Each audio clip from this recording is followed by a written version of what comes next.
Hello everyone, welcome back to this channel. In this video, I will show you the easy and clear steps on how to share albums in Google Photos on computer. So how to share albums in Google Photos on computer?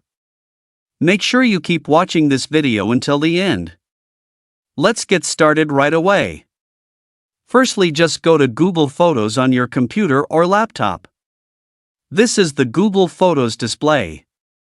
Then move the cursor to the left of the screen. Here are lots of menu options.